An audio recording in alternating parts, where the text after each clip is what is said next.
Olá viva, seja bem-vindo ao De Quem És Tu Filho, um podcast que tem como objetivo partilhar consigo conversas interessantes sobre a Nazaré, com pessoas da Nazaré ou com alguns palecos que tenham uma relação especial com esta terra. Este projeto é feito de uma forma independente e a ideia é imaginar que eu e a minha convidada estamos numa mesa de café a ter esta conversa e você está na mesa ao lado a escutar-nos, no fundo, a quadrilhar. Por isso, se achar esta conversa interessante, pode pagar-nos um cafezinho na nossa página do Patreon, pode e deve também fazer like na nossa página do Facebook e subscrever o nosso canal no YouTube, e como se isto não bastasse, pode ainda subscrever o nosso podcast no Spotify.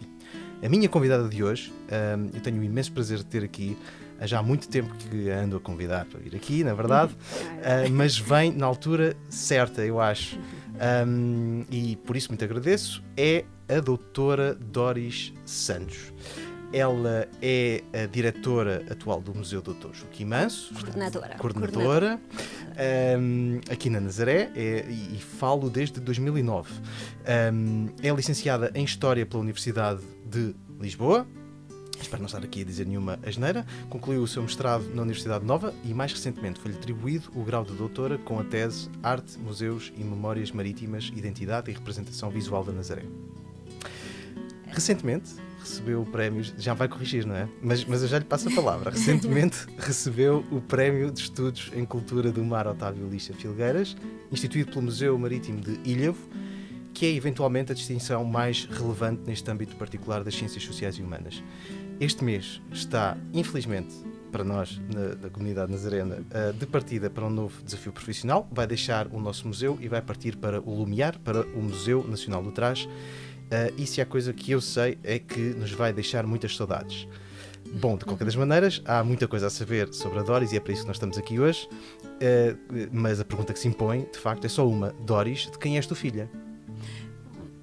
Muito obrigada pelo convite, em primeiro lugar. Sei que já há muito tempo tinha sido colocado, eu andava sempre a adiá-lo, porque não sou muito de visibilidades públicas, mas fico muito grata por integrar este projeto. Só queria fazer uma pequenina retificação na minha formação académica, só porque a minha licenciatura foi na Universidade de Coimbra. Na Universidade de Coimbra, que exatamente, na Faculdade de Letras da da Universidade de Coimbra. Portanto, tenho essa ligação a Coimbra, onde vivi durante cerca de 5, 6 anos, cheguei a dar aulas lá, e depois é que tirei o mestrado em Lisboa, na Nova, e depois agora o doutoramento mais recentemente. Portanto, a base foi em Coimbra. Muito bem, obrigado pela retificação. De qualquer das maneiras, quem és tu filha, Doris? Quem eu sou? Pronto, eu sou uma pessoa que sou natural do Bom Barral, mas que desde pequena tive sempre uma apetência especial por duas áreas. Uma área das artes e outra área da história. Ou melhor dizendo, na altura era a arqueologia. Eu via aqueles filmes, não do Indiana Jones propriamente, mas parecidos, e queria descobrir, escavar, descobrir aqueles tesouros que nós fazem parte do nosso imaginário infantil. E portanto, desde logo da escola primária, era essa a minha paixão, era ser arqueóloga ou então artista plástica, pintora, como se dizia na altura. E foi sempre uma dualidade na minha vida, porque é que eu haveria de ser quando tínhamos que escolher na escola, no nono, depois no 10º ano, depois entrar para a faculdade. Até que descobri ou alguém me recomendou um curso que, de facto, ainda bem que eu fiz, porque sinto-me realizada nessa área, que é a História da Arte. Portanto, liga as duas componentes da História e da Arte. E dentro dessa área em particular, a museologia, porque era outra das minhas grandes paixões desde pequena, era fazer toda a família ter que andar atrás de mim a visitar museus. E, nomeadamente, eu ia muitas vezes ao Parque das Caldas da Rainha e via ao Museu Malhoa, ia acompanhar o meu pai, porque o meu pai é fotógrafo, e às vezes ia lá tirar fotografias, e via aquele museu e dizia, um dia gostaria de trabalhar aqui, e felizmente tive o privilégio de começar o meu trabalho num dos museus pelo Museu Malhoa. Já lá vamos. Sim. Antes disso, esta pergunta ainda não ficou clara. Quem são os seus pais? O que é que eles fazem? Quem são os meus pais? Bom, eu acabei de dizer, o meu pai é fotógrafo. É mesmo fotógrafo profissional? É mesmo fotógrafo profissional desde os 11 anos, praticamente. Uau. Portanto, ele tem 50 anos. Se ele estiver a ouvir-se, vai ficar todo orgulhoso de eu dizer, porque ele está sempre a exibir a carteira profissional de 50 anos de carreira. Ou melhor, desde os 11, não propriamente, começou como aprendiz, não é? Como era naquela altura. Claro. Não, o meu pai é do...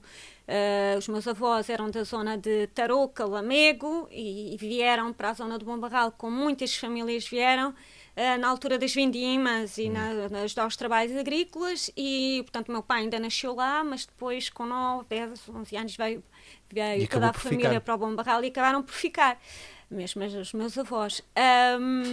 E, portanto, o meu pai começou a trabalhar na parte da área das artes gráficas, trabalhou em gráfica, mas teve essa paixão pela fotografia. Começou a trabalhar num fotógrafo do Bom Barral, que depois dele voltar da guerra colonial, lhe trespassou a parte da loja, da componente da fotografia, e até hoje. Portanto, ele hoje tem 72 anos e não quer parar, não se quer reformar. Continua a fotografar? Sim, e com casa aberta, e a minha mãe ajuda, pronto, digamos. Que incrível. E, portanto, o que ele faz é tirar retratos às pessoas, sim, revelar sim, fotografias? Portanto, é aquele conceito de fotógrafo de casa aberta tradicional, de alguma maneira, como aqui na Nazaré havia o Fotolucy, não é? Sim, sim, que o Sr. eu Mário. Identifico muito e que ainda quando vim para a Nazaré, creio que ainda estava aberta. Sim.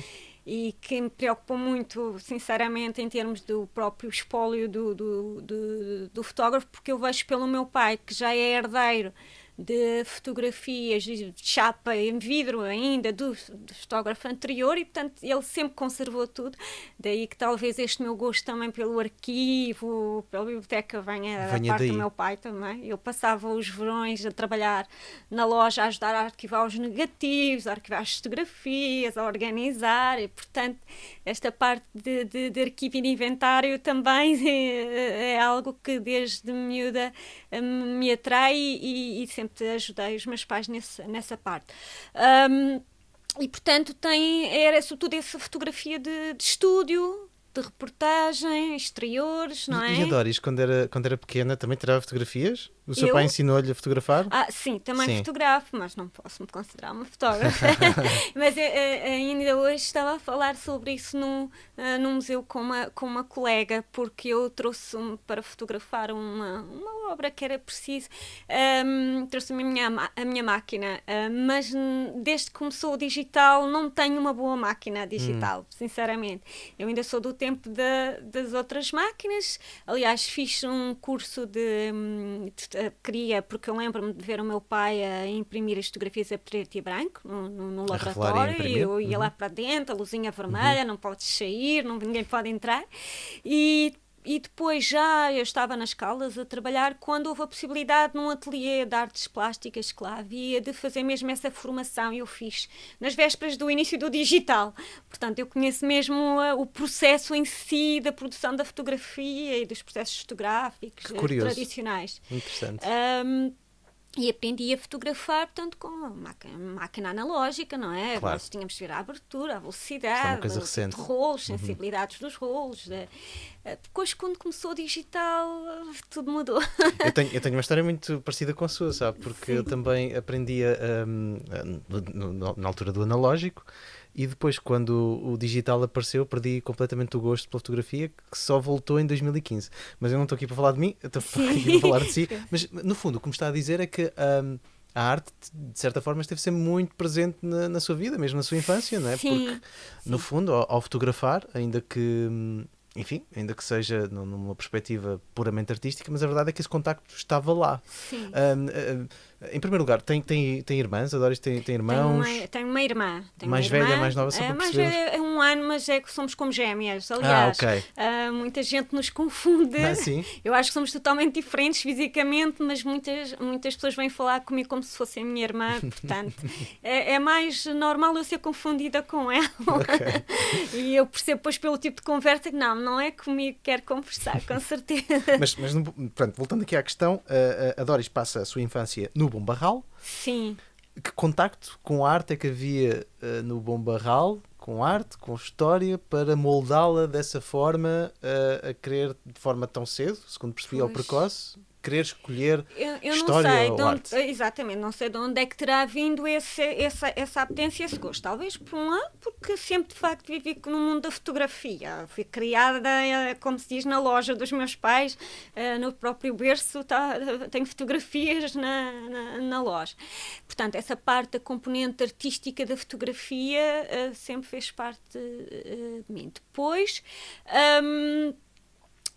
da parte da família, nomeadamente a minha mãe, que tem uma série, do meu avô, e que tem uma série de irmãos que eram pessoas que, embora não tivessem propriamente formação superior, nem nada disso, eram pessoas que sempre preservaram muito a questão do património e da história, e de visitar os museus.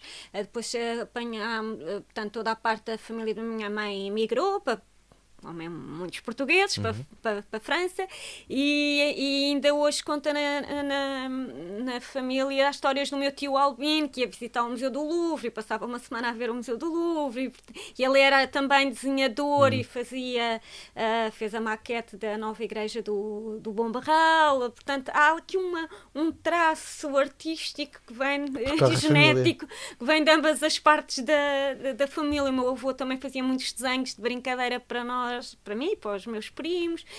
Portanto, há essa componente. Mas depois, propriamente, já numa fase de juventude, eu tinha para aí 12, 13 anos, há uns senhores do Bom Barral, que entretanto já faleceram, que se chamava Antero Furtado, e que foi um dos primeiros dinamizadores do Museu do Bom Barral. E que, por acaso, uma conversa com o meu pai, disse que precisava de uns jovens para fazer escavações arqueológicas no verão, e o meu pai disse: minha filha adora, certamente gostará. Pronto, e foi assim que comecei. Mas antes de fazer essa atividade de escavações, já estava interessada em fazer escavações? Já estava interessada em arqueologia?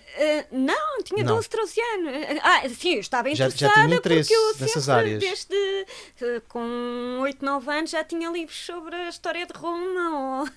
Mas já lá vamos à parte da história, porque há aí uma parte que eu quero perceber melhor, que é essa componente artística. Portanto, o que fazias, como estavas a dizer, era que fazias muitos desenhos quando eras criança? Sim, também. E pintava. E tinhas jeito, olhando para trás retrospectivamente? É essa parte que eu não...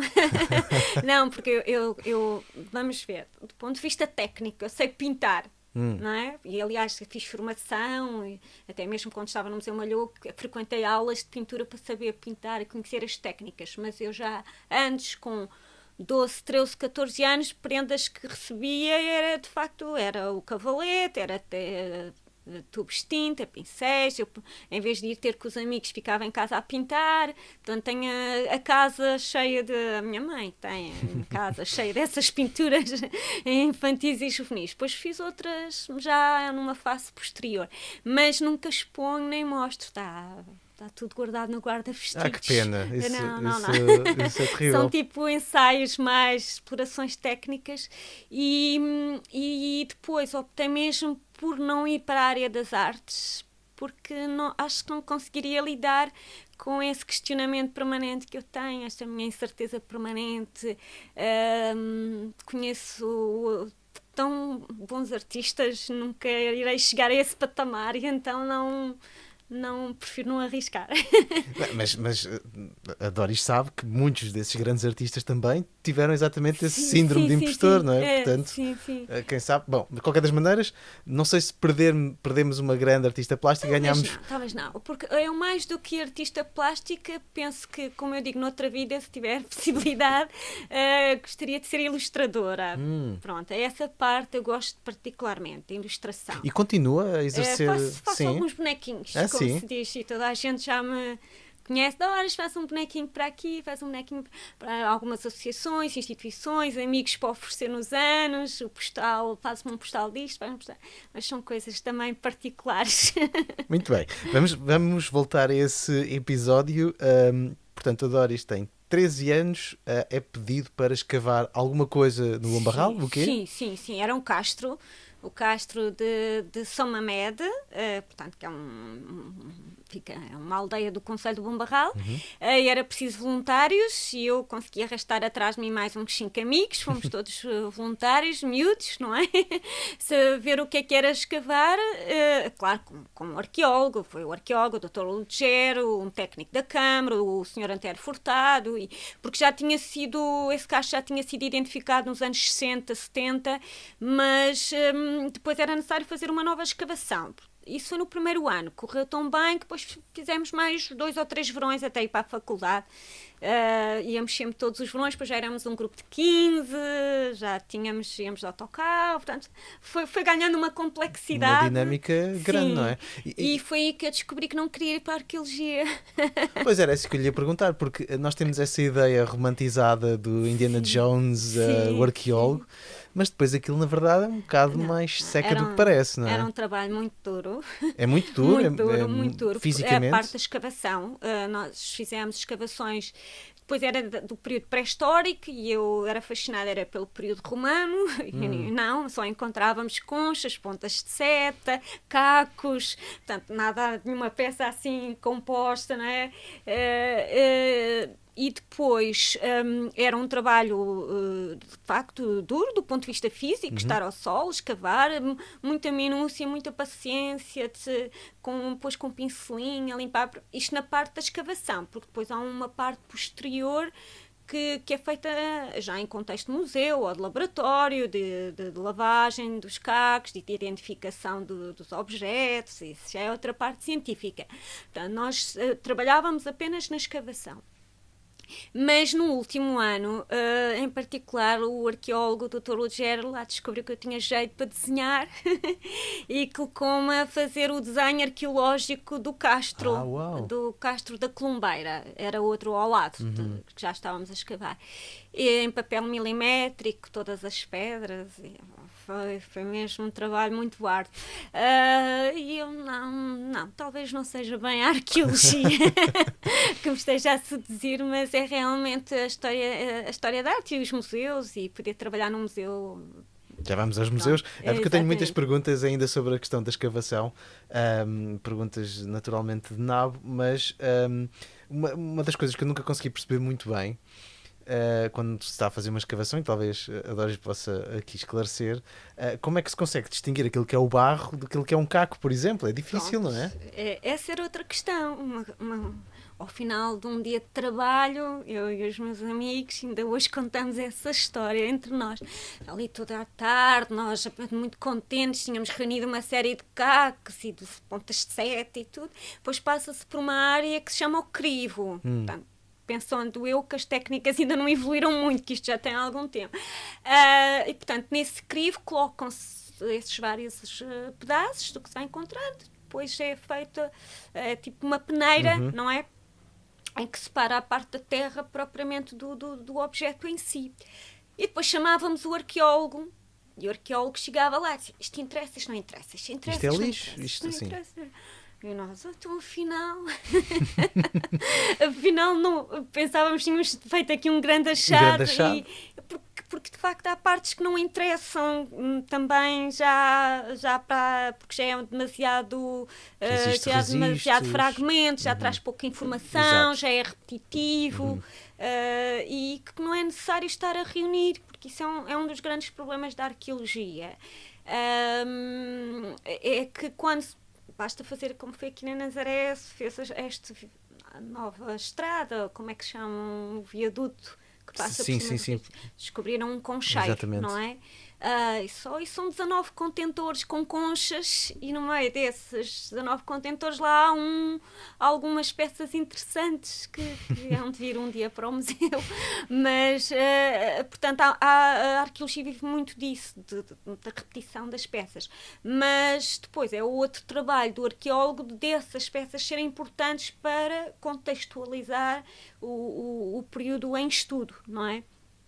Mas também me custou sempre muito a parte da distinção do que é de facto relevante, simples um caco, um simples pedra, daquilo que é de facto o que é um artefacto, em pedra, ou em barro, ou em cobre, e depois como é que só a partir daquele fragmento se consegue reconstituir toda uma época, Sim. não é? Isso é incrível, é um exercício incrível. Portanto, é sedutor por um lado, mas por outro lado não sei se teria capacidade para fazer extravasar de tal maneira para essa dimensão. Preciso sempre algo muito concreto. E tu lembras-te da primeira peça que, enfim, com sentido e com relevância que descobriste? Sim, Foi o quê? eram conchas. Lembro-me que eram conchas, muitas conchas. E em São Mamed. Isto porquê? Porque é interessante, e fiquei logo com essa noção na altura, que é algo que se passou aqui com a nossa lagoa, que vamos chamar a minha, Lagoa da Pedreneira. Havia 3 lagoas, não é? A da Óbidos, a da Alfezerão e daqui da Pedreneira, e ali no caso a Lagoa de Óbidos chegava até São Mamed, e daí a ver, o castro fica num morro, na parte mais alta de uma pequena elevação, à volta, há milhares de anos atrás era água, e portanto as conchas faziam parte da alimentação, os bivalves, não é? Faziam parte da alimentação dos habitantes daquele castro, e daí encontrarmos tantas conchas, alguns pedaços de barro, mas depois eram as pontas de seta que também mais nos fascinavam. Que período seriam essas pontas de seta em pedra, ainda não eram do período do bronze. Portanto, o que me estás a dizer, desculpa, é que interessava-te mais, já nessa altura, uma história mais recente do Império Romano do que propriamente um objeto bem mais antigo. Sim. E porquê? Eu pergunto isto porque... Não sei explicar, porque eu quando fui para a faculdade, depois fui como História da Arte em Coimbra, o curso agora está organizado de uma forma diferente, mas no meu ano, foi em 93, não se pode dizer isto, já foi há muitos anos, tínhamos que escolher uma disciplina que era a Antiguidade Clássica, e nós não podíamos escolher todo o período, tínhamos que fazer uma seleção, ou seja, eu escolhi a civilização romana, escolhi o período romano, nada de Grécia, nem de pré-história, pronto, escolhi o período romano, e um ano inteiro, por isso nessa disciplina não tinha aulas com os meus colegas de História da Arte, que a maior parte foi para Origens do Homem, mas tinha com os colegas de Arqueologia, que foi engraçado, que fomos para Coimbra algumas vezes, porque eu de facto eu gostava muito da civilização romana, agora porque não sei, eu sabia tudo não é que fosse uma grande leitura do Asterix porque eu sempre gostei de banda desenhada também, tenho imensos livros de banda desenhada, mas o Asterix por acaso não é dos que eu tenho mais livros. Mas... eu aprendi a ler com o Asterix. Foi justamente a ler. Porque os meus colegas da faculdade todos falavam da história do Asterix, eu até li mais quando estava na faculdade do que antes de ir para lá. E se calhar é o melhor momento. Bom, de qualquer das maneiras, ainda recuando essa decisão de ir para História da Arte, foi uma decisão pacífica? Eu pergunto isto por uma razão, eu vou ser agora um agente provocador. Nos tempos que correm, parece que tem que se explicar às pessoas muitas vezes para que é que serve a história, qual é que é a sua utilidade, se calhar não da história, mas das ciências sociais humanas de uma forma mais genérica. Mas na altura foi fácil para os seus pais. Sim, podes ir para os teus pais. Desculpa, estou sempre a tratar-te por você. Mas foi uma decisão consensual? Eles interpuseram-se, não? Foi porque eu acho que os meus pais nunca nos obrigaram, nem a mim nem à minha irmã, a seguir qualquer curso. Pronto. Sempre exigiram que nós fôssemos boas naquilo que fazíamos, ou seja, empenhados e pessoas trabalhadores, quer como alunos, como alunas, melhor porque somos duas, e darmos sempre o máximo de nós. Isso foi sempre um lema da família, que trabalha noite e dia, fins de semana, ainda hoje é assim.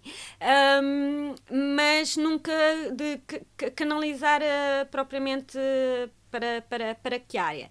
A questão das artes plásticas, até porque eu cheguei a inscrever-me nas Caldas, na altura no Bom Barral não havia no secundário artes, eu inscrevi-me nas Caldas e depois desisti, voltei para o Bom Barral, para a História e para Humanidades, portanto era realmente uma grande indecisão sempre.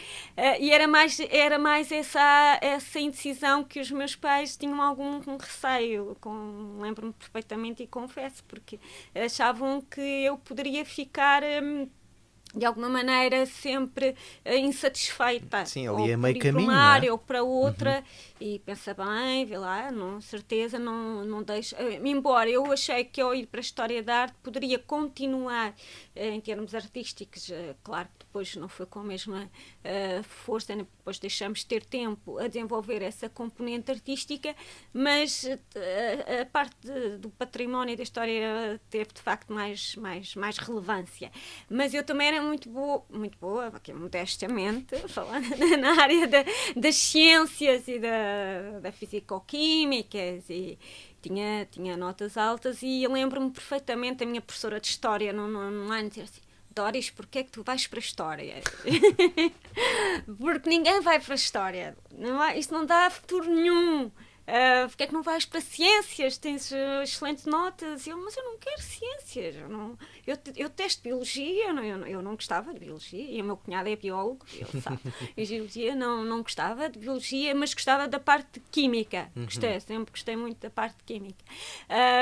Mas não me revia nenhuma profissão nessa área. Ainda poderia ter equacionado conservação e restauro, que tinha essa parte de componente da química, mas nem isso me passou pela cabeça. Não, era de facto, gosto muito de ler, portanto também a literatura para mim era fundamental e portanto toda a minha vertente de humanidades prevaleceu. Mas é interessante que a tua própria professora de História disse: não vais para a História porque Sim, isso não... lembro perfeitamente dela dizer, e ela pensa bem, andou ali várias vezes. Pois, é horrível, não é? E eu disse: não, mas porquê? E os meus pais sempre me disseram: desde que sejas empenhada e boa naquilo que fazes, há de sempre conseguir. É o que tu quiseres. Exatamente. Muito bem. E a tua irmã, o que é que também seguiu? A minha irmã é psicóloga. Então ela não ia escavar contigo? Ou ia? Ia escavar contigo quando tinhas 13 anos? Não. Não. Agora não a conseguiste sinceramente, convencer. não me recordo se a minha irmã foi há um ano, mas foi só um ano. Não estava muito... É capaz de ter ido um ano, talvez no primeiro ano ou segundo, mas não, ela ficava a ajudar noutra parte. Nós sempre ajudámos em casa aos fins, na loja, pronto, os meus pais, ela também ajudava nas filmagens, depois foi a altura do vídeo, não é? E, portanto, nós sempre colaborámos com os nossos pais e ela trabalhava mais nessa área. Eu penso que escavações andam um ano ou dois, talvez. Só. Não a conseguiste arrastar, então, já percebi. Mas a minha irmã decidiu ir para a psicologia já um pouco mais tarde, porque ela inicialmente era advocacia, sempre, direito, na área da política, e ela gostava muito de argumentar. E depois, então, decidiu a psicologia, a psicóloga. Ok. E portanto, tu vais para Coimbra, começas a estudar, então, a História da Arte. Como é que esta relação com a Nazaré aparece? Ou seja, isto é um salto grande, não é? Portanto, estamos a falar em 2009. Antes, obviamente, tu passaste, é importante dizer isso, passaste pelo Museu José Malhoa nas Caldas da Rainha. Como é que a Nazaré te aparece como, enfim, como destino? Aparece de várias maneiras. Primeiro, depois de eu dentro do curso tirei uma componente de ramo de formação educacional, ou seja, ainda cheguei a dar aulas de História, era essa também a perspectiva de quem ia para a História, ia para professor, e infelizmente a maior parte dos meus colegas não conseguiram dar aulas porque depois havia excesso de professores e hoje estamos a regressar à falta de professores. E tenho colegas que passados 20 anos estão finalmente a poder ser professores e estão a voltar ao ensino porque exatamente desprestigiou-se a carreira, não é? Pronto. Mas eu dei um ano aulas, mas abriu uma oportunidade de trabalho no Museu Malhoa e eu nesse ano fiquei colocada a dar aulas e tinha que optar. E eu optei não ir para aulas e ir para o Museu Malhoa. Como técnica? como técnica de animação sociocultural, exatamente desenvolver projetos educativos com as escolas, mas não só. Dá-se a coincidência também ter aberto um concurso que deve ter sido dos últimos do Ministério da Cultura, e eu fiquei como técnica superior, e portanto tive 10 anos no Museu Jamalhoa. Mas em 2008, 2009, pronto, abriu o concurso para a direção do Museu Dr. Joaquim Manso, do Museu da Nazaré, fazia parte do mesmo Instituto dos Museus de Conservação, que já não existe, de que fazia parte do Museu Malhoa. Eu conhecia o diretor que cá tinha estado, que era o Dr. Navais, o Dr. Saavedra Machado, que foi o primeiro diretor do Museu da Nazaré, foi diretor do Museu Jamalhoa, portanto eu estava sempre a ouvir falar do Dr. Saavedra Machado. A doutora Matilde, que era a minha diretora no Museu Malhoa, trabalhou muito com o Dr. Saavedra Machado. Eu fiz também um mestrado, a minha dissertação foi sobre a história do Museu Jamalhoa e, naturalmente, tive que ler muito sobre o Dr. Saavedra Machado e, portanto, havia já aqui algumas pontes de contacto. E quando abriu esse concurso, eu achei que estava há 10 anos no Museu Jamalhoa, que tinha tido a possibilidade de ter uma experiência muito diversificada e muito gratificante naquele museu, não só na área educativa, mas em todas as áreas do trabalho dos museus. Muitas pessoas perguntam o que é que se faz num museu, não é? Mas há um trabalho de bastidores que nunca está pronto, nunca está concluído, desde o inventário, a documentação, a investigação, programação, por aí fora. Participei nas obras de reabilitação daquele edifício, portanto tirámos toda a coleção e serviços do edifício do Museu Jamalhoa. Eu acompanhei o processo de obra com a diretora, na altura, a doutora Matilde, depois a reinstalação do museu, a reprogramação. E o Museu da Nazaré abre concurso exatamente para a direção e para tentar implementar um projeto de arquitetura do arquiteto Cisa Vieira para a construção do novo edifício. E eu, um bocadinho assim ousadamente, pensava, daqui a 10 anos é uma fase de eu assumir uma nova etapa na minha vida profissional e vou tentar, e concorri. E pronto, fiquei. Conseguiu, e ainda bem que fiquei concorreu. no concurso, como fui selecionada como diretora, foi de facto surpresa, não estava na altura propriamente à espera. Penso que em parte também o facto de já vir de um museu que era ligado ao próprio Instituto, ter acompanhado um processo de obra e que esperava-se que o Museu da Nazaré entrasse em obra. Aliás, esse foi logo um dos meus primeiros trabalhos aqui, e foi assim que vim parar à Nazaré. Mas a Nazaré também não era propriamente desconhecida para mim, não é? Confesso... Era isso que lhe ia perguntar, ou seja, qual é a sua primeira memória da Nazaré? Pois, assim, confesso que não vinha fazer férias à Nazaré. Não vinha? Não. Devia ser das poucas pessoas no Bom Barral. Vou ser aqui Onde é que já excomungada pelos nazarenos, mas não. Passava férias em São Martinho do Porto? Não, o de São Martinho era o meu pai, por acaso que ia, mas nós íamos para a Areia Branca, é uma praia da zona da Lourinhã. Aqui na Nazaré, tenho várias memórias. Primeira, sou escoteira. O meu primeiro acampamento como lubita, tinha 7 anos, foi aqui, foi em Fanhais, portanto, o acampamento núcleo. Por isso, fui várias vezes a acampar para Fanhais. Portanto, lembrava em Fanhais, ou depois aqui onde agora é o Ohai, qualquer coisa. Sim. Portanto, ficámos aí. E, portanto, vinha muitas vezes fazer atividades escotistas aqui. Para a praia, para São Jeão, pronto. Ao nível da faculdade, fiz um trabalho sobre São Jeão. Sim? Que interessante. Já tive que fazer um trabalho sobre as igrejas pré-cristãs e, portanto, lembro-me de ter ido a São Jeão, que já na altura estava, obviamente, com vários problemas, não é? Portanto, fiz esse trabalho. E depois tenho outra memória, vivi com os meus pais, curiosamente, agora é que tudo se liga ao nível da memória, que era, lembro-me de vir a um forte, ver ondas grandes, mas... Sim, já nessa altura? Ver ondas. Era a imagem que eu tinha da Nazaré, era vir a um forte, ver ondas, pronto. que é agora o fenómeno da Praia do Norte, e os escoteiros. Portanto, vinha aqui muitas vezes fazer atividades. E depois, quando fui para Coimbra, o expresso, vinha até das Caldas da Rainha, parava sempre na Nazaré. Na Nazaré, exatamente. E eram as senhoras que entravam dentro do expresso Com as placas. com as placas, não é? Dizer chamas, lumes, mas no início nem usavam as placas, só entravam a ver se tinha alguém. Eu achava estranho, mas estão sempre estas senhoras aqui a ver se vem alguém. E depois é que percebi que queriam ver se tinha algum turista para alugar um chão. Exatamente, depois começou a fase das plaquinhas, porque antes nem plaquinhas tinham. Portanto, eu ficava aqui, lembro-me que às vezes parávamos na Nazaré meia hora à espera que viesse um outro autocarro de Aveiro e uma das vezes ficarmos parados, íamos para Coimbra num domingo, ficámos parados, agora consigo identificar, na subida onde hoje é o Pingo Doce, porque estava a haver uma procissão enorme, a procissão do Senhor dos Passos. Claro. Agora chegámos a Coimbra 2 horas atrasados. Portanto, são assim algumas memórias que eu tenho da Nazaré antes de vir para cá. Mas quando aceita esse desafio, quando tem a ubris de realmente, olha, eu vou-me candidatar a diretora do Museu da Nazaré, deve ter sido um pouco complexo, porque vamos ver, para uma pessoa de fora, realmente nós somos uma comunidade muito peculiar e se calhar, diga-me se eu estiver enganado, mas fechada,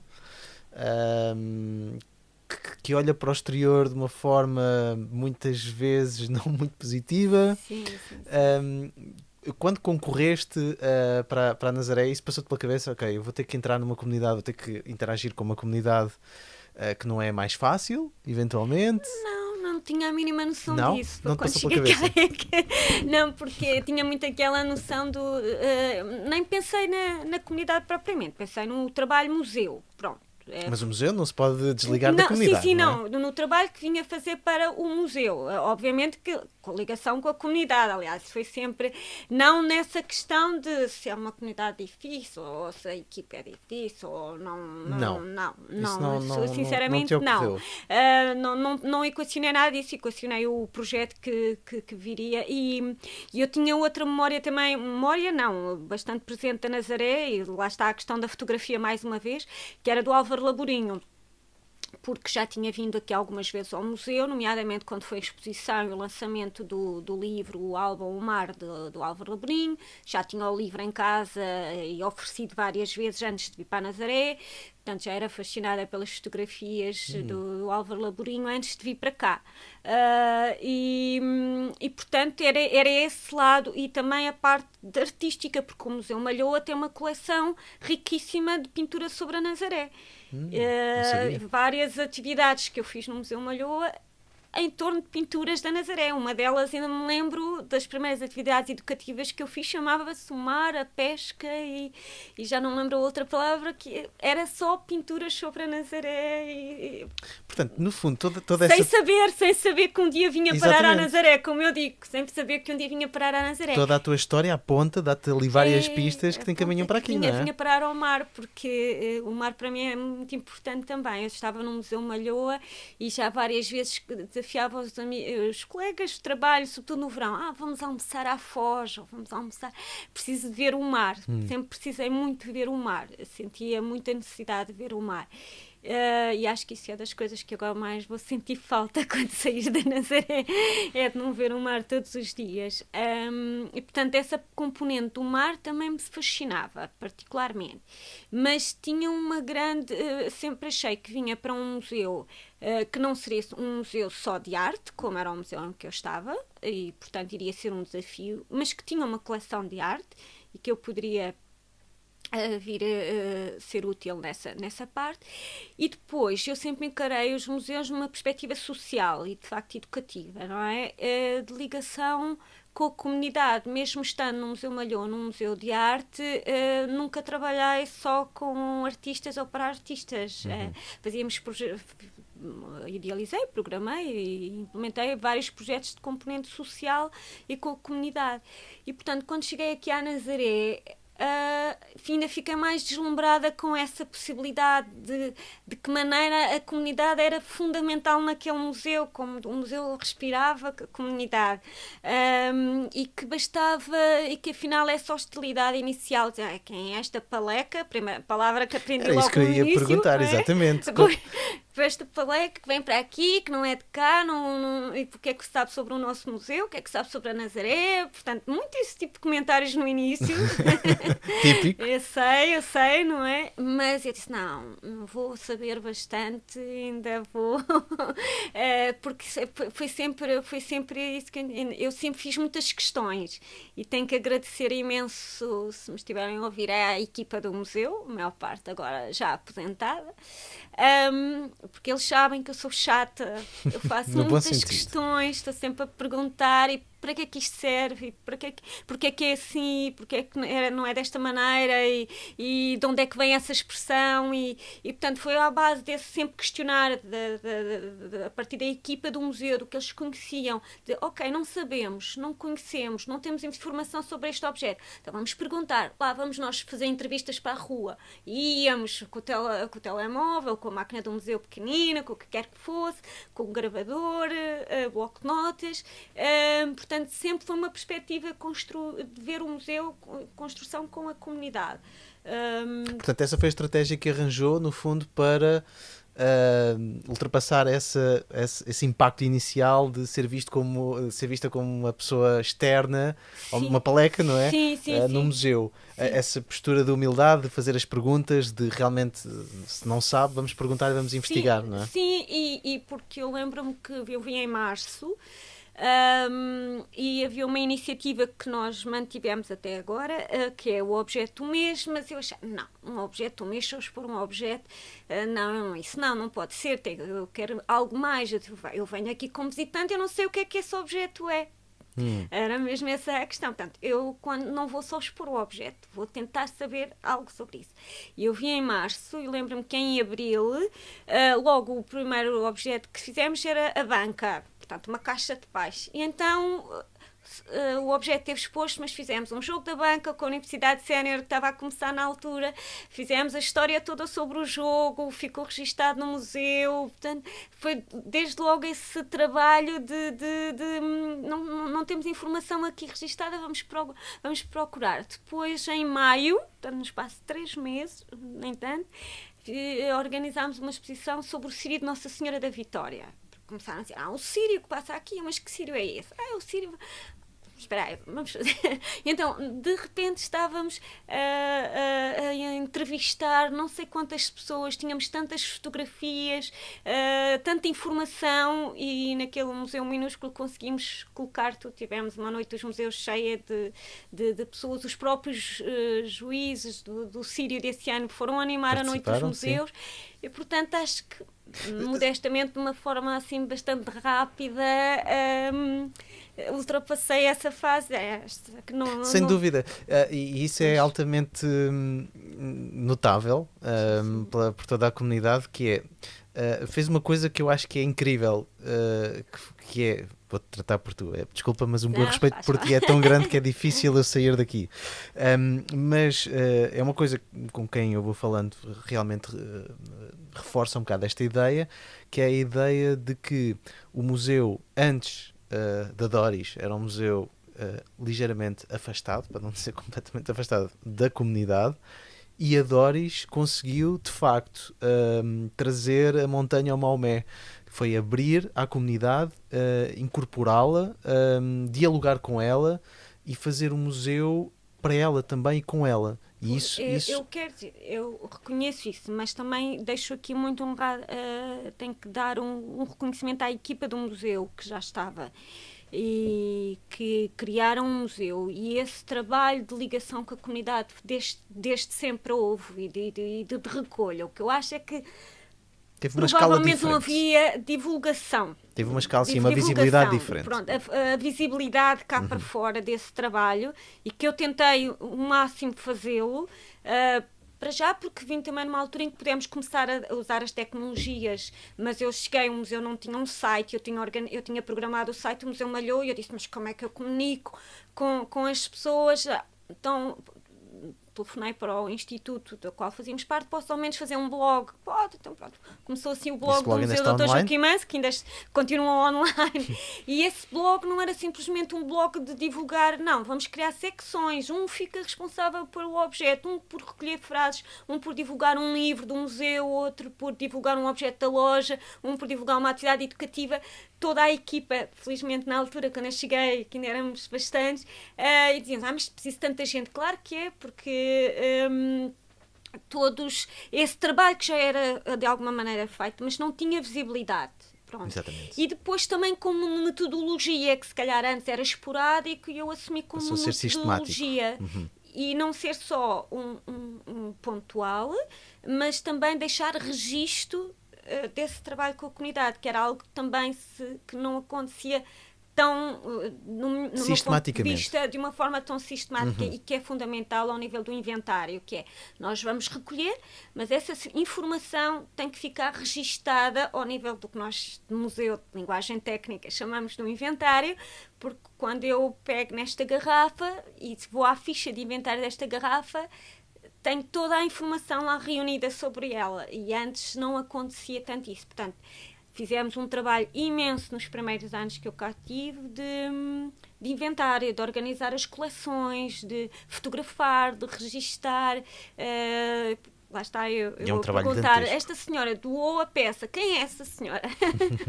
Eu, o Emílio, que era um dos técnicos do museu, dizia assim, então é a senhora X, e eu, escreva na ficha que é a senhora X, claro. Pronto, é esse tipo de cuidado e de pormenor, porque como eram naturalmente cá, não é? Não tinham essa noção de que isso é uma informação que se perde. Devemos dar aqui um passo atrás. Desculpa, Doris. Porque há muitos palecos a ouvir este podcast. Como é que nós podemos descrever o Museu Dr. Joaquim Manso? Como é que podemos descrever? Que tipo de museu é? Sim, para quem nunca visitou.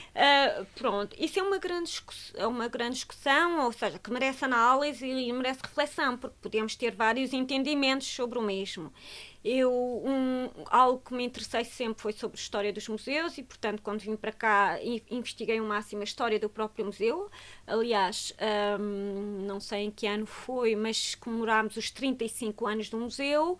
Só não tivemos possibilidade de fazer um catálogo, mas fizemos uma exposição e a história dos 35 anos do museu.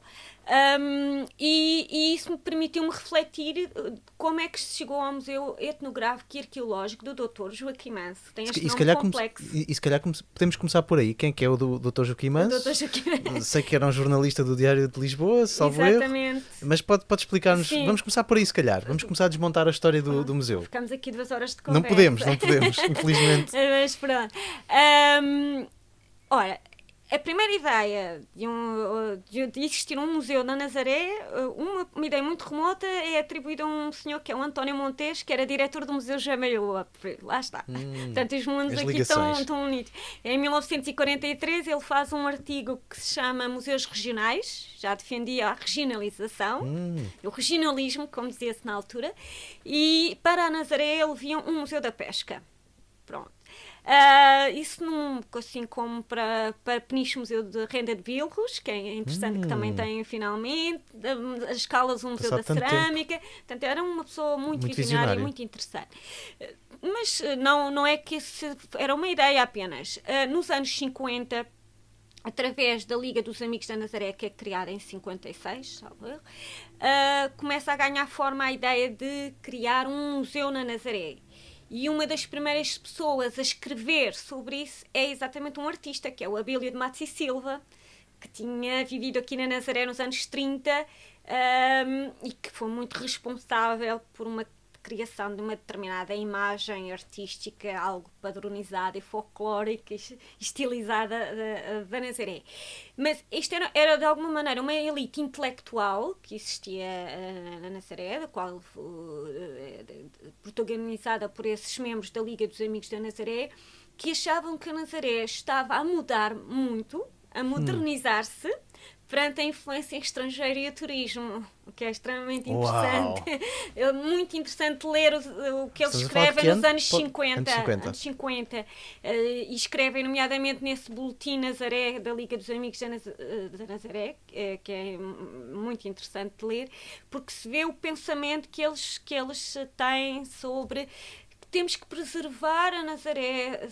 Nazaré nos quereis salvar a Nazaré. Temos que ter um museu da Nazaré onde se preservem as tradições, o traje, como é que se contar às gerações futuras como é que é a Nazaré de agora que se está a perder. Sentia-se que estava a haver uma mudança. Portanto, é aquela ideia de museu associada ao passado e à conservação da memória, sim. não é? Pronto, conservação da memória. Mas, ao mesmo tempo, e eu acho isso também muito interessante, o Abílio Matos e Silva, como artista que era, ele descreve exatamente nas páginas do Diário de Lisboa, que era diretor o Dr. Joaquim Manso, como é que era o projeto dele de museu.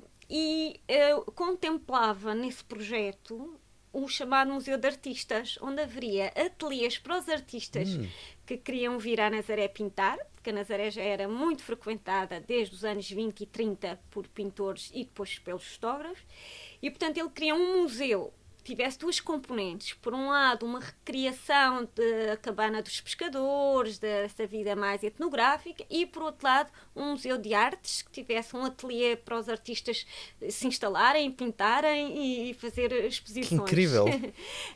E um museu construído de raiz. Pronto, isto é, portanto, desde os anos 50 que é essa ideia.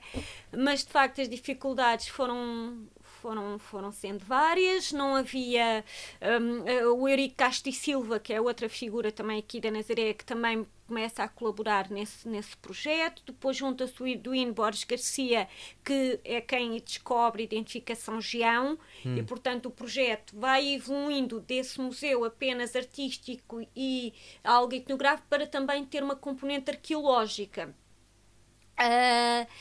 E começam a recolher junto à comunidade os primeiros objetos, mas não havia um edifício para os colocar e para abrir o dito museu. A ideia, ainda há, portanto, uma tentativa de ser construído um museu de raiz pelo arquiteto João Simões, mas eu até hoje, sinceramente, nunca vi esse projeto, não o consegui localizar. E em 1968, o comendador Amadeu Gaudêncio, nazareno, resolve a questão. E resolve a questão como? Doando a casa ao Estado, de uma moradia que tinha sido veraneio, do Dr. Joaquim Manso. O Dr. Joaquim Manso era escritor, era jornalista, tinha sido fundador e diretor durante toda a sua vida do Diário de Lisboa, que este ano faz 100 anos, e que era um dos principais jornais da época, e que, através do Amadeu Gaudêncio, começa a vir passar férias à Nazaré naquela casa. Portanto, a casa já existia, uma estrutura, depois é reconfigurada e reconstruída pelo Amadeu Gaudêncio para ser a casa de férias do Joaquim Manso. Nós temos várias fotografias. Portanto, eles eram amigos, é isso? Eles eram amigos, exatamente. Ele convidava para ficar nessa casa para passar férias. Sim, pensamos que tenha sido através do Amadeu Gaudêncio que o Joaquim Manso tenha vindo e tenha ficado naquela casa, porque o Amadeu Gaudêncio tinha também uma casa do outro lado da estrada. Tem aquele painel de azulejos lindíssimo, não é? Que tem os azulejos lindíssimos, também está fechada. Pronto. Mas como é que passa a ser a casa, portanto, começa a ser o museu conhecido pelo nome do Dr. Joaquim Manso e não do Amadeu Gaudêncio, não é? Isso é estranho. Pronto, e continuando, o 1955, o Dr. Joaquim Manso, por vários motivos, decide vender a casa ao Amadeu Gaudêncio. Portanto, a casa era dele, não era do Amadeu Gaudêncio. A casa era mesmo do Dr. Joaquim Manso. Ok. Vende a casa ao Amadeu Gaudêncio por um valor simbólico, e portanto a casa fica a pertencer ao Amadeu Gaudêncio, mas o que consegui reunir e constatar até é que nunca lhe deu muita utilidade desde então. Daí a casa estava vazia, estava vaga, para quando surgiu a ideia do museu, ele em 68 resolve doar a casa ao Estado, mas coloca uma condição na escritura, que o nome do museu tivesse o nome do Dr. Joaquim Manso, que tinha sido o principal proprietário e morador daquela edifício, que tinha sido sempre um grande defensor da causa nazarena, da cultura nazarena, que tinha escrito também sobre a Nazaré, que nas páginas do Diário de Lisboa sempre enaltecia a Nazaré. Era uma forma de nunca se apagar o seu nome e de facto, se calhar até hoje chega o nome do Dr. Joaquim Manso em parte devido que história bonita. a este museu, que levantou outras questões de dificuldade que foi por aí que começámos a nossa conversa, o que é um Museu da Nazaré. Sim, precisamente. Pronto. Como é que se Porque descreve? na realidade, de uma forma mais sintética. Na realidade o que se pretendia era que fosse um Museu da Nazaré. Portanto, é um museu do Dr. Joaquim Manso, mas não é um museu sobre o Dr. Joaquim Manso. Exatamente. É um museu sobre a Nazaré. E que Nazaré? Isso que nós podemos também refletir e questionar. Esse é o desafio dos museus. Nós podemos fazer imensos discursos. Os museus não são neutros, é algo que agora é naturalmente assumido. E, portanto, eu, através dos museus, canalizo uma determinada mensagem, veiculo um determinado discurso e que deve ser refletido. E posso, de alguma maneira, contribuir para replicar estereótipos, ou posso levar o visitante a questionar esses estereótipos. Não é? E no caso da Nazaré isso é muito interessante. Mas estás a levar-nos para uma discussão mais meta-analítica do próprio museu. Pois. Mas se eu tivesse que convencer alguém a ir visitá-lo, e neste momento ele está fechado, certo? Mas quando ele estava aberto, como é que nós poderíamos descrever as coleções que lá estavam? Exato. O objetivo, quando o museu foi, e isso é uma questão que foi muito colocada, e sei que é muito discutida aqui ao nível da própria Nazaré, porque não é um museu municipal, não no sentido de não pertencer à Câmara, mas no sentido de não ser um museu, como é muito uma exigência dos ditos museus municipais, de representarem a diversidade do município. Não. Desde o início o museu tem na sua gênese esta ideia de mostrar a ligação da Nazaré ao mar e às suas tradições. Portanto, a ligação da Nazaré ao mar sempre se fez muito por tradições, que vão desde o folclore, as cantigas, a arte, a própria arqueologia, a etnografia. Portanto, o discurso condutor, e no meu entendimento sempre foi esse, e que deveria ser reforçado, era a maritimização do Museu da Nazaré. E o projeto que já estava em cima da mesa do dito Cisa Vieira, quando eu vim para cá, era mesmo chamado Museu da Cultura do Mar. Portanto, a ideia de poder manter o nome do Museu Dr. Joaquim Manso, porque é inevitável, está na própria doação, mas afirmar-se como um museu da Nazaré ligado ao mar.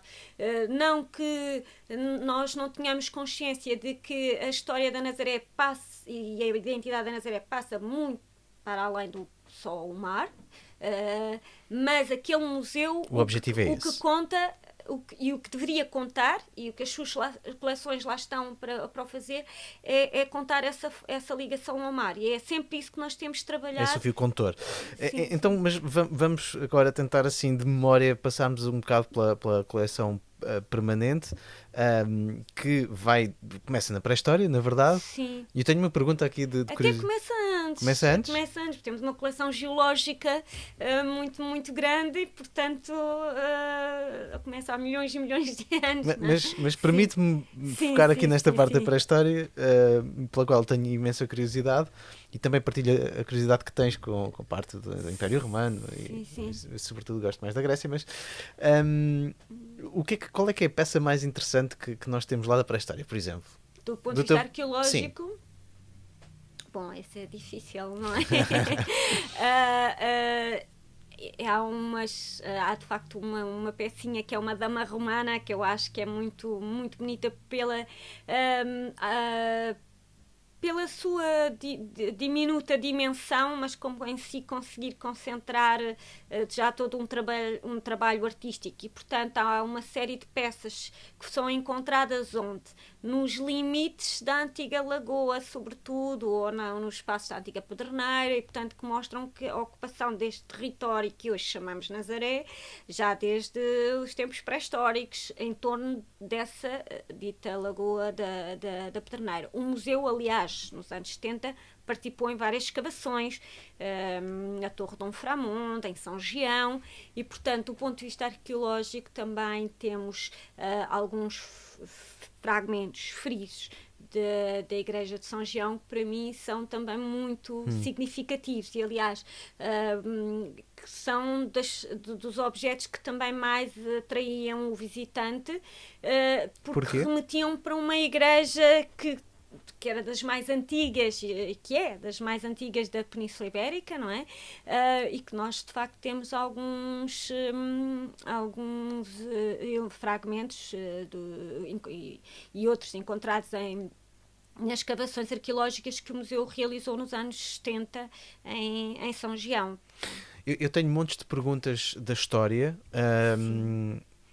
mas eu teria que te entrevistar outra vez, porque temos muito pouco tempo. Eu queria me focar mais em ti agora do que propriamente nessa parte. Mas essas lagoas que são descritas, estamos a falar há quanto tempo atrás? É que há quantos séculos atrás aquelas... Bom, é assim, no caso da lagoa da Pedreneira, propriamente dito, há noção de que, se eu não estiver aqui a cometer nenhum erro muito grave, pelo menos talvez desde o século XV, XIV, começa a assorear, e no século XVII praticamente estava, século XVII, XVIII, assoreada.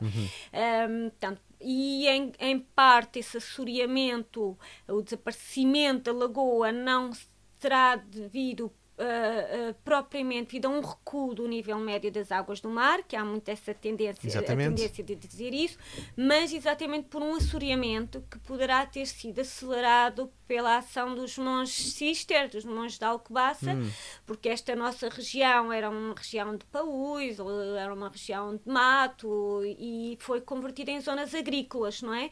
E, portanto, pelos próprios canais, pelos cursos de água, esses detritos vinham todos ter a lagoa, que é um fenómeno que nós ainda podemos observar na Lagoa de Óbidos, que tem tendência também ainda a fechar, claro. E todos os anos fazem esforços, não é, para ela manter a ligação ao mar. E portanto é o que assistimos aqui ao longo de um processo lento, portanto, que não é de um momento para o outro. Uma das explicações será essa, a intervenção humana dos monges de Cister. Sim, é uma das explicações apontadas. Porque nos documentos medievais, mesmo na época dos descobertas, dos descobrimentos, século XV e XVI, não aparecia Nazaré, era o Porto da Pedreneira. Ponto. Exatamente. Pronto, Nazaré não portanto, existia. porque era o porto natural da Pedreneira. Não havia esta praia que nós conhecemos. Onde nós estamos agora seria a água do mar. Exatamente. A água, portanto... essa lagoa funcionava como que um porto natural, e que facilitava quer a pesca, quer a própria construção naval, não é? O foral da Pedreneira de 1514 dado pelo rei Dom Manuel, logo lá refere uma série de privilégios ou aos jovens que quisessem ir para a pesca, ou aos construtores navais. Portanto, o que mostra de facto que a Nazaré não se chamava assim na altura, era Pedreneira, portanto já tinha essa grande ligação ao mar pela pesca e pela construção naval. Alcobaça sempre teve uma grande apetência pela Nazaré, e há essa rivalidade Alcobaça-Nazaré, não é? Exatamente porque por dois motivos. Por um lado, porque sabia que aqui era o porto de pesca que eles precisavam para abastecer de peixe os próprios monges. Portanto, Cister dominava esta região, os cotos de Cister, e por outro lado depois pela afirmação que vai tendo crescentemente do sítio da Nazaré, do sítio do milagre de Nossa Senhora da religiosidade, Nazaré. Que acaba por ofuscar um bocado o próprio mosteiro. Porque o santuário teve desde o início sob proteção da própria Casa Real e tanto mantinha a sua autonomia face aos monges Cister de Não estava sob a sua influência, é isso? Havia aqui um jogo de interesses muito grande e crescentemente o número de peregrinos vai evoluindo, a proteção real também traduzida na própria melhoria do santuário, que vai se formando e que vai crescendo. As figuras reais ou outras figuras públicas que aqui vêm e que vão tornando famoso o culto a Nossa Senhora da Nazaré e o espalhando por todo o mundo, não é? Exatamente. E portanto eu agora não consigo me recordar qual é o autor que diz que de facto o sítio é esse lado espiritual da Nazaré, não é? Ele fala mesmo disso, o sítio é a espiritualidade da Nazaré, e hoje é o das grandes ondas. Exatamente. Das ondas mas grandes, já foi a capital espiritual. É uma terra que realmente tem muito estes três núcleos. Isso foi outra coisa que eu descobri quando cheguei a Nazaré, que não tinha noção e que a maior parte das pessoas não tem noção.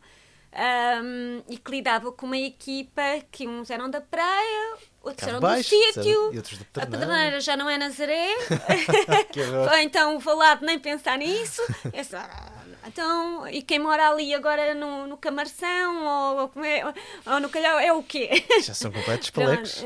Mas há, e agora de uma forma mais simbólica, não é? Mas havia de facto essas diferenças muito grandes, essas rivalidades, por vezes assumidas sob uma forma de rivalidades, não é? E de diferenças até das próprias grupos sociais que compunham, que era depois a praia, que era o sítio, que era a Pedreneira. Isso chocou-te na altura, essa divisão quase atómica desta comunidade? Chocou-te? Se me tocou... Sim, se te chocou. Chocou no sentido porque eu venho de uma terra como é o Bom Barral, que nunca... Isso não acontece. Não acontece. Não acontece, nós, quem vem de fora, não... Vem dentro, aliás, a maior parte do Bom Barral, eu penso que é como os meus avós, eram pessoas que vinham de fora, eram trabalhadores rurais, era por aí, e não havia, mas sinto uma coisa que acho que a Nazaré se devia orgulhar muito e que eu tentei sempre no museu trabalhar muito com isso, que é essa questão do orgulho pela sua identidade. Tem um lado perverso, porque por um lado, por vezes, é sempre o mesmo discurso e podem querer cristalizar o discurso, é aquilo que eu estava a falar há pouco, mas por outro lado é fascinante porque nós rapidamente captamos o envolvimento da comunidade e sentimos o orgulho que têm em ser nazarenos e em eu sou da praia que tem estes costumes, eu sou do sítio que tem aqueles, já não moram lá, mas continuam a dizer que são citeiros ou que são praienses. Como é que se explica isso? Eu não sei se aqui podemos entrar já na tua tese, isto porque o tempo voa de facto, mas como é que tu apontas alguma explicação para esse orgulho exagerado às vezes, bairrista, algumas pistas que a história te dê do teu estudo que aponte para isso? Eu acho que há aqui uma confluência de vários motivos muito complexos. Desde a ordem natural da própria paisagem, da Nazaré ser este enclave aqui que, diferentemente, por exemplo, de Peniche, que se afirmou como cidade, a Nazaré quer continuar a ser vila, não é? Quer ser pequenina. Portanto, é mesmo este nicho que aqui está virado para o mar, quase como um presépio, como é descrito no livro do Leitão, no filme do Leitão de Barros, da Praia dos Pescadores. E depois essa forma muito peculiar de manter as tradições, que se nós formos a ver comunidades como a de Ilha, Vou de Póvoa do Varzim, que também antes da Nazaré surgiam em imensas revistas e em ilustrações e que vão perdendo, entre aspas, em benefício da Nazaré, que permanece sempre a ser um dos principais, quando se fala de pesca, quando se fala de mar, fala sobre, mesmo na projeção do país para o estrangeiro, sempre se falou muito na Nazaré. Isto porquê? Em parte porque o facto de não ter, por exemplo, o Porto de Abrigo, teve um lado negativo, obrigou a manter na praia, no espaço de praia, toda uma série de práticas artesanais, fora da época, e era isso que encantava os turistas, que temos mesmo descrições da época, vinham lá numa Europa industrializada, vinham aqui descobrir um povo que ainda se vestia de uma forma com um traje muito peculiar, que fazia a pesca a partir da própria praia, que usava bois para puxar os barcos, que as mulheres ficavam na rua a conversarem, e horas na praia. Portanto, tinha esse lado de manter as tradições muito preservadas. Por outro lado, tem uma grande componente visual, tudo isto muito visual, e daí a tal atração que vai despertar também em termos artísticos e dos fotógrafos. E depois viveu desde muito cedo, curiosamente, do turismo. Portanto, a Nazaré do turismo não é algo não é recente. Contrariamente àquilo que por vezes dizem então nas notícias, que só veio agora com não o é mar e as ondas. Não é verdade. Nós temos fotografias no museu que mostram a praia completamente cheia já nos anos 30.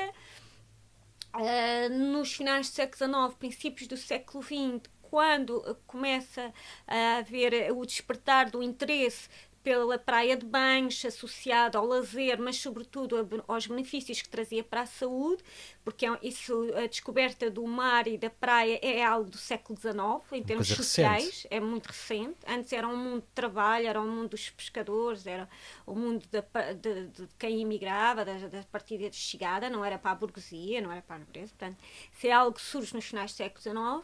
E no contexto português, a Nazaré surge logo como praia também, e desde sempre como a praia mais típica de Portugal. Portanto, aparece muito associada logo a essa frase. A ideia de ser praia, mas também ter tradições do folclore, do traje. E aí com mais força no tempo do fascismo, portanto no tempo de Salazar. Não só. Isso é mas com mais força, não é? Pelo menos... Mas não só. O slogan, já agora... Não, eu contrario muito essa ideia porque e isso foi algo que eu tentei mostrar com a minha tese de doutoramento. Podemos entrar já nela? A Nazaré, já nos finais do século XIX, atraiu pintores e artistas. Já nos finais do século XIX, princípios do século XX, nós temos livros que descrevem, romanceados, inspirados na Nazaré, que depois, de facto, nos anos 30 e 40 são reproduzidos de uma forma mais exaustiva uma escala diferente. Trabalhados, digamos, com uma máquina de propaganda muito maior. Mas já lá estavam. Em período republicano, princípios do século XX, o Álvaro Laborim, lá está, era um homem também visionário que se dedicou à fotografia e que percebeu as potencialidades que a fotografia transformada em bilhete postal ilustrado poderia ter. E, portanto, ele edita postais, a Nazaré edita os primeiros manuais para o banhista, os livros são traduzidos em várias línguas, logo associados à fotografia. E o que é que nós identificamos logo? Figuras com o traje, o barco da arte chávega, a paisagem com o promontório, e estamos a falar... A onda? Há uma fotografia o forte. Que deve ser a primeira fotografia de uma onda gigante. Sim, dos anos 30. Corrige-me se estiver enganado, que está nesse livro. Temos, mas a propósito disso, há um jornal que até aqui a Biblioteca da Nazaré tem, penso que é o Povo da Nazaré, 1899, uma notícia de novembro, não me lembro agora do dia, que diz: está muito concorrido a afluência hoje ao Forte para ver as ondas grandes. Sério? 1899, porque o mar tem estado muito bravo. Portanto, não é... As pessoas já se deslocavam nessa altura para ir ver as ondas. Está ali escrito no jornal. Uau, isso é incrível! Portanto, o Álvaro Laborinho fotografa algumas fotografias mestras, já são dos anos 30, das ondas, a perspectiva que hoje se usa muito, não é? De vista cá de cima, e que nós temos, felizmente, os negativos no Museu Dr. Joaquim Mendes. Foi uma doação fundamental da família, ter doado esse espólio ao museu, e portanto, esses são, repete, é uma trilogia, esses vários elementos, a ligação, eu penso que é o Jaime Cortesão que diz mesmo isso, o fascínio da Nazaré, essa ligação entre a parte natural, a humanidade das pessoas e a sua tradição. Portanto, é isto tudo que faz ser o fascínio da Nazaré. Ok, muito bem. A pergunta original que eu fiz, só para sintetizar, era o que é que levava estas pessoas a ter este sentimento tão bairrista, não é? Sim. Quase atómico, de eu pertencer quase a uma rua. E aliás, isso também existe. Não sei se sabes, mas por exemplo, mesmo na praia havia uma divisão muito clara entre o norte e o sul, sim, né? Ostracizada e dentro da comunidade mesmo. pescatória, eu digo muito isso quando fazíamos as visitas no museu, ou quando falo com pessoas com São da Nazaré.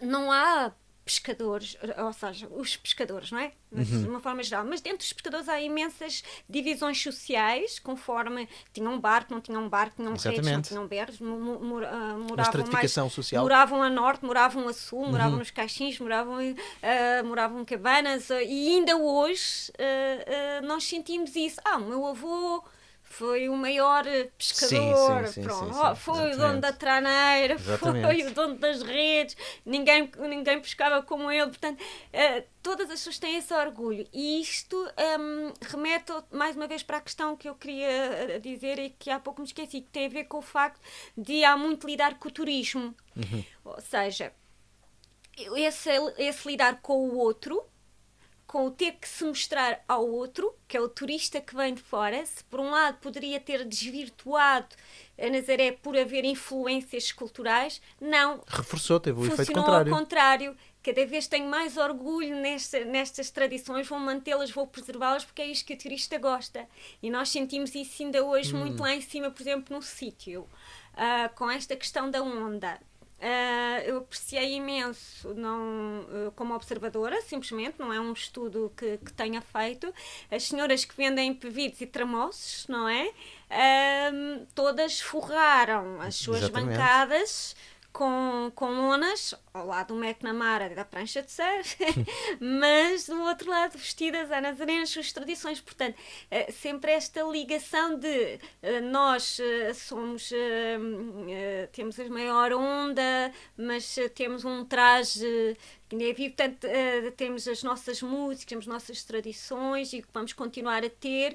E o que mais me preocupa, e sentia isso no trabalho do museu, era quando nós recebíamos grupos das escolas e continua-se a falar da Nazaré dos pescadores, mas a maior parte dos miúdos, 15 anos, então para baixo, ninguém sabe nada do mundo do mar e das pescas. Hoje só sabem do surf.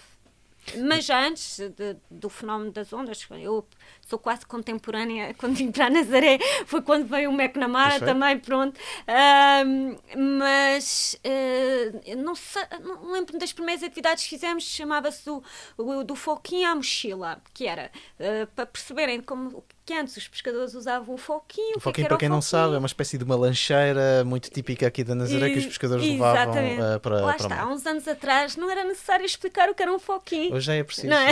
Mas hoje, perguntar a um miúdo que é um foquinho não sabe. Não sabe, exatamente. Não sabe. Vamos entrar então aqui, e antes de mais, muitos parabéns pelo prémio que ganhaste, este prémio de Estudos em Cultura do Mar, Otávio Lixa. A tua tese tem o título de Arte, Museus e Memórias Marítimas, Identidade e Representação Visual da Nazaré. Muitos parabéns pelo prémio, é um prémio muito importante, como referi.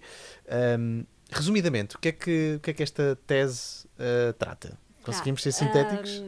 Trata da Nazaré, não é? Mas trata da representação artística da Nazaré e de que maneira ela influenciou uma imagem sobre a mesma, mas também recebeu influências sobre um discurso que se pretendia criar sobre a Nazaré. Isto assim, de uma forma muito resumida, e terminando numa reflexão sobre como é que um museu da Nazaré pode integrar na sua programação as artes plásticas, e essas artes plásticas servirem para pluralizar discursos, promoverem a reflexão, uma reflexão crítica sobre a memória que se construiu e ainda hoje continua a construir sobre a Nazaré, e portanto faço uma reflexão em particular sobre o Museu da Nazaré, mas comparo com outros museus nacionais ou internacionais. A nível nacional, o Museu Marítimo de Ilha é um dos casos de estudo, desde que foi reformulado em 2001, salvo erro, portanto, porque o museu já existia desde os anos 30, chamava-se Museu Regional de Ilha, e depois é que construiu este novo edifício, afirmou-se como um Museu da Pesca do Bacalhau. Portanto, lá está a necessidade dos museus focarem-se num discurso que seja diferenciador perante a multiplicidade de museus e de equipamentos culturais que há hoje, e a Ilha fez isso muito bem, e sempre integrou as artes plásticas ou outras manifestações artísticas, como o teatro, a fotografia, o vídeo, por aí fora, na sua programação anual. Está sempre presente. Mas de uma forma bastante consciente, bastante sempre servindo um determinado propósito. Muito estratégico, não é simplesmente ilustrar por ilustrar. E é isso que eu também pretendia refletir, porque a tese é de História da Arte, mas dentro de um domínio que é da museologia do património artístico. E eu achei que esse era o contributo que, para além de ser um tema que me particularmente interessava, que eu podia deixar também à Nazaré. Eu vejo sempre essa ideia do legado. Doris, exatamente, porque há quanto tempo é que trabalhas, começaste iniciaste este projeto? Há quanto tempo é que recordas de quando é que começaste a escrever? Não dizer, porque eu demorei 10 anos a fazer a tese. Significa que é uma tese bem maturada.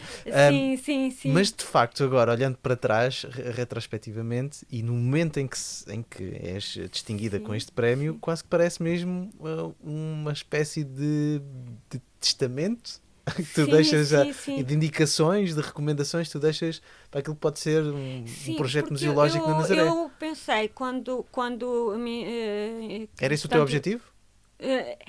Não necessariamente, mas era no sentido de tendo a minha formação em História da Arte e sempre ouvir a Nazaré é tão pintada, tem meus pintores, mas cada discurso científico sobre essa produção artística não encontrei, já encontro bastante trabalho feito por outros autores ao nível da história, ao nível da antropologia, ao nível da arqueologia, mas ninguém tinha feito ainda da área da História da Arte, e eu acho que isso é fundamental. A Nazaré tem um papel fundamental na História da Arte portuguesa que ainda não era conhecido e que não era estudado. Aliás, era muito conotada às representações do Estado Novo, e esse foi também um dos objetivos da minha tese, foi tentar desmistificar ou não, mas a conclusão é essa. Consegui, sim, que de facto há uma evolução na representação artística da Nazaré, que a partir dos anos 30 e 40 se centra cada vez mais na figura, na questão humana e na representação do pescador ou da peixeira e dos seus trajes, quase que ocuparem a estela por inteiro. O mar, por vezes, é um pequenino apontamento lá atrás, ou só está presente através da representação dos apetrechos pescatórios.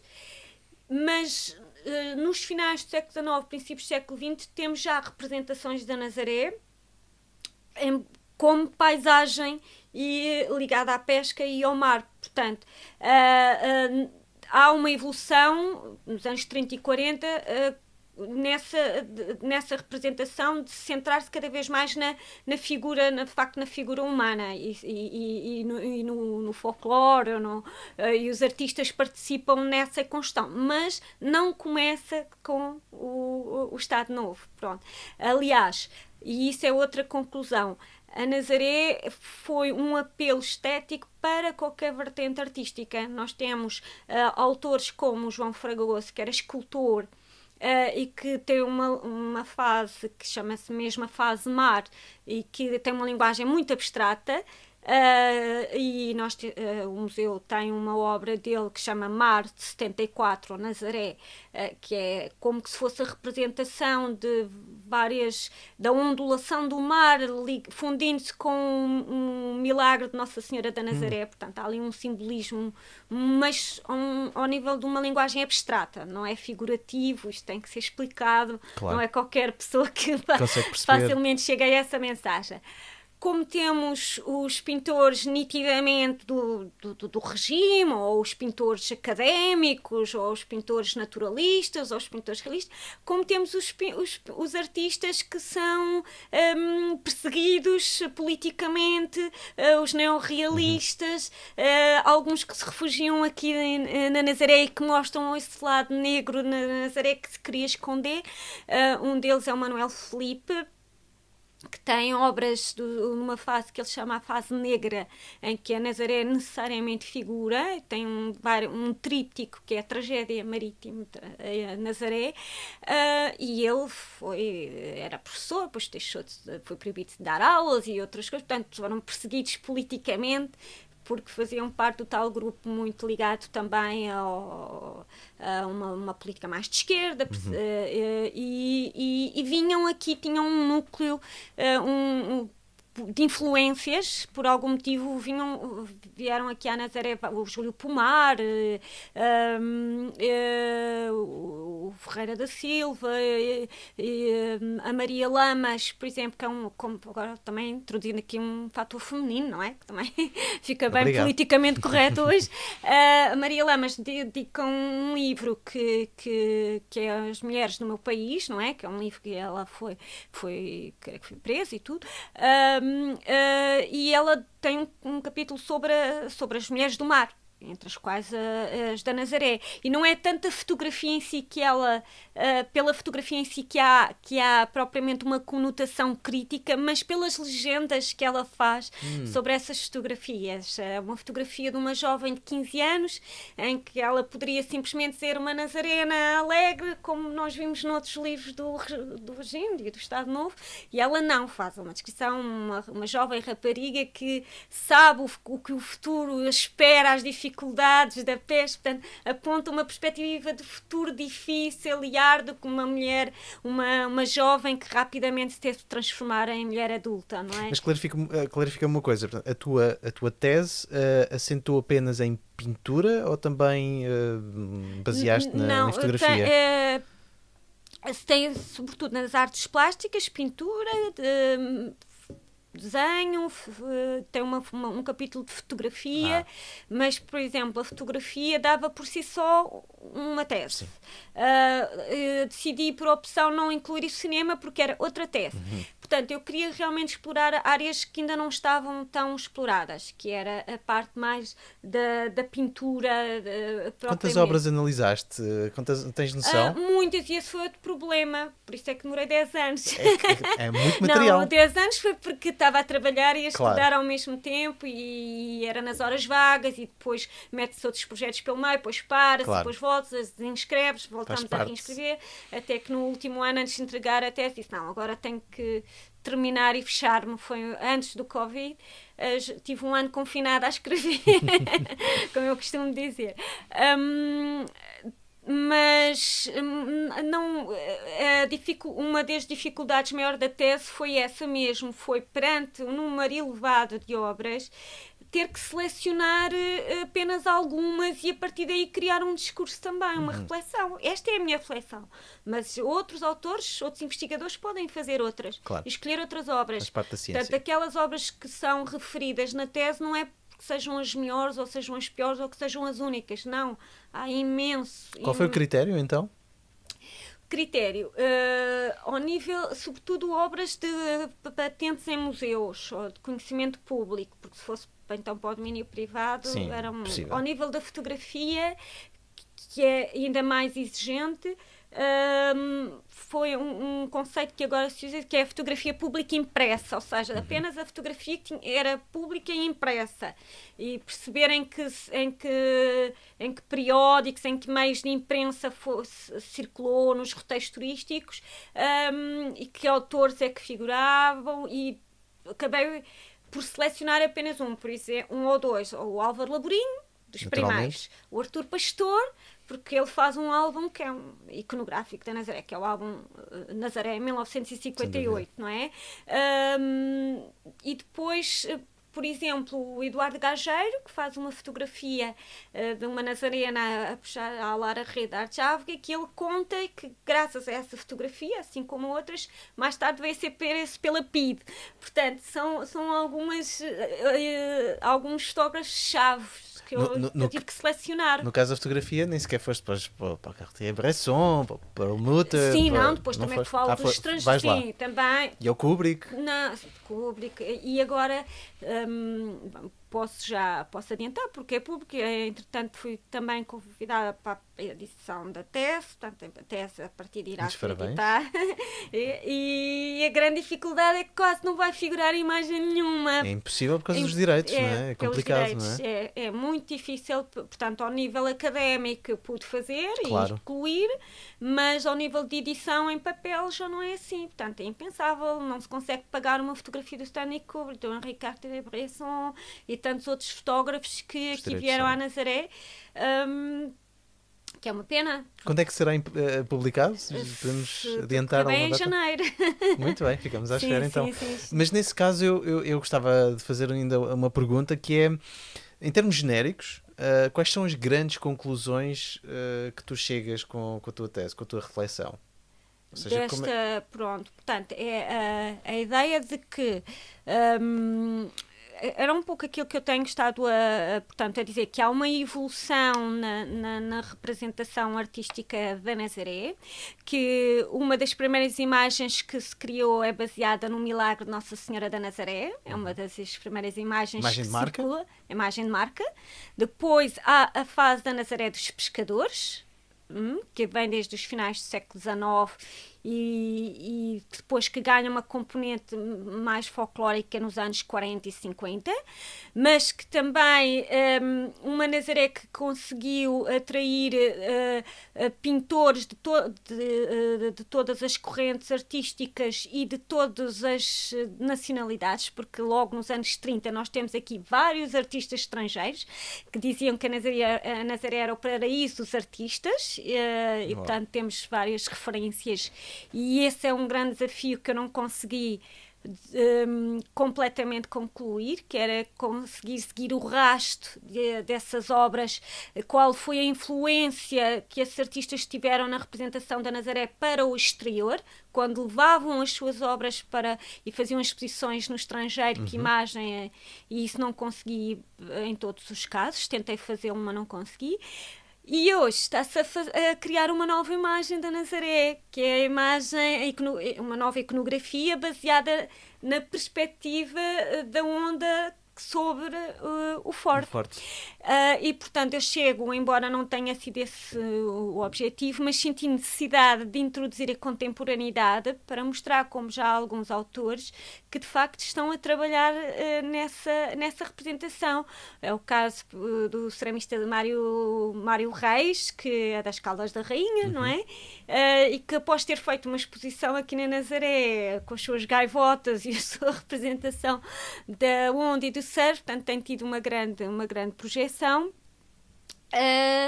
E nós vemos essa imagem replicada não só, portanto, nesse projeto do Mário Reis, mas noutros artistas que vêm mesmo do Brasil ou daquele veado surfista que está a caminho do Forte, por aí fora. Portanto, estamos aqui a assistir a algo que está a mudar. Mas segundo percebi, na sua tese, as suas conclusões apontam para alguns caminhos que, do ponto de vista do museu, se podem seguir. Sim. No fundo, o que deixa, lá está, voltando à questão inicial, é um legado daquilo que a Doris concluiu que se calhar podem ser caminhos a desbravar. Que caminhos são esses? Sim. Que sugestões são essas que brotam desta tese? Sim, vão ser de uma forma muito sintética, claro. Não é? Uma reprogramação do Museu da Nazaré necessariamente deverá implicar, no meu entender, o discurso artístico. e que esse discurso não funciona apenas como uma ilustração da etnografia, que é muito essa a missão que tem vindo a cumprir, por vários motivos, entre os quais espaciais, falta de espaço, falta de meio, mas, de facto, ter pode continuar a ter, portanto, essa leitura documental, iconográfica, ilustrar as situações, mas ter também bem patente a relevância artística das obras que representam portanto, a Nazaré, convocando, quer na sua exposição permanente, quer nas suas exposições temporárias, esses artistas, mas com base em projetos de investigação, bem fundamentados, bem sustentados, com catálogos, divulgação, investigação, e não simplesmente expor e continuar a repetir, portanto, é aquilo que eu chamo de uma programação sustentada e refletida, não é? E isso, no fundo, desculpa interromper-te, mas vai muito ao encontro daquilo de uma das pessoas que tu estavas a dizer que refletiu nos anos 30, salvo erro, sobre o Museu da Nazaré, que devia justamente incluir isso, não é? Esses ateliês para artistas. É mais ou menos isso que tu vais comprovar com esta tese? Porque eu acho muito interessante o caso do Abílio, não é? Nos anos 50. Desculpa, anos 50. Falar de ateliês para artistas, que é um conceito hoje tão atual, que se fala das residências artísticas, exatamente, não é? Em museus. E a Nazaré, pelo seu museu, poderia ser uma das pistas que deixo também, não é? Portanto, convidar artistas a fazerem, mas tem que ter condições para o fazer, claro, obviamente, claro. Residências artísticas, e sei que já houve, mas voltar a ter de uma forma mais organizada prémios, exposições com regularidade, temáticas, não é? Portanto, investir na arte como um ponto estratégico da programação cultural do museu e da própria Nazaré. Muito bem. Acho que isso é fundamental. Eu tenho mais 3 perguntas para fazer. Naturalmente, infelizmente para nós, como eu disse, mas ainda bem para ti, e parabéns também por isso, vais para o Museu Nacional do Traje, e eu queria te perguntar que memórias é que vais levar da Nazaré? Em primeiro lugar, fiquei muito grata e muito reconhecida por este sentimento de que as pessoas me têm transmitido aqui na Nazaré, de algum desalento, digamos, por tristeza, eu me ir embora. mesmo. Não tinha essa consciência, e também me pesa porque eu sou muito comprometida com qualquer dos projetos em que me dedico, e enquanto aqui estive 100% dedicada e continuarei a ser da mesma maneira, porque assim como considero ainda hoje um museu malhou à minha casa, a Nazaré também é outra minha casa, pronto, isso continuará a ser. E sobretudo fico muito grata e muito reconhecida por terem considerado que, apesar de tanta coisa ter ficado por fazer, considerarem que de alguma maneira, enquanto aqui estive, contribuí para valorizar a Nazaré e o museu e a sua cultura e levá-la mais longe. Tentei, pelo menos, de facto, o fazer. Por isso fico muito reconhecida por ser paleca, mas uma paleca já integrada, exatamente. Depois vou levar as grandes memórias, já das pessoas com quem no dia-a-dia trabalho, não é? Da equipa. Todas as equipas têm os seus problemas, e eu às vezes costumo dizer, lá no museu havia dias em que eu tinha que fechar a porta do meu gabinete porque era só barulho, só os nazarenos a falar, não é? Se eles não estiverem a ouvir. Mas agora sentimos saudades disso, porque estamos meia dúzia, e portanto essa vivacidade de facto nazarena, esse modo de se envolverem naquilo que gostam, não é? Naquilo que gostam. É quase que, como eu digo, o entusiasmo do carnaval, quando se estende a outras coisas, é incrível, fantástico, não é? É incrível. E isso não encontro noutras comunidades, e portanto vou levar comigo sempre. Depois, a questão, de facto, do mar, não é? Do mar, da paisagem, e desta variação constante, não é? Que o mar, que eu já tinha respeito e ainda aprendi a respeitar mais. Eu ainda há pouco tempo eu escrevo também uma crónica para a Gazeta das Caldas, e então agora em novembro dediquei o tema ao mar, porque é o dia 16 de novembro, é o tema do mar. Dizia que o mar faz parte da minha essência, porque de alguma maneira a Doris era uma divindade marítima, era a mãe das Nereidas do mar, portanto parece que algo se conjuga para ter vindo aqui parar a Nazaré e ter dedicado uma tese de doutoramento a ver como é que o mar foi representado nas artes plásticas, um museu sobre o mar, ter trabalhado imenso, posso dizer sinceramente, quer de uma forma escrita, quer no meu dia-a-dia, para que afirmar essa perspectiva marítima da Nazaré, mostrar, da Nazaré, não, do Museu da Nazaré, e levar, sentir o prazer do que era de virem turistas de toda a parte do mundo numa manhã ou numa tarde ao museu, sentir essa diversidade de pessoas que vêm aqui à Nazaré e que vêm à procura ainda desse modo e que ficam encantadas e que iam felizes saírem felizes do museu e quererem recomendá-lo. Portanto, essa parte de que nem sempre é um museu vazio, sem pessoas, para mim não é um museu, não é?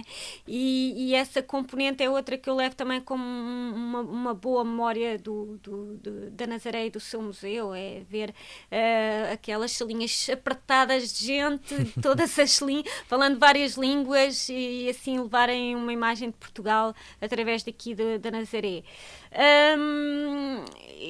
Portanto e depois também esta parte do traje, em parte eu penso que foi isso que me levou a concorrer à direção do Museu Nacional do Traje, porque foi algo que fiquei sensível desde que estou no Museu da Nazaré.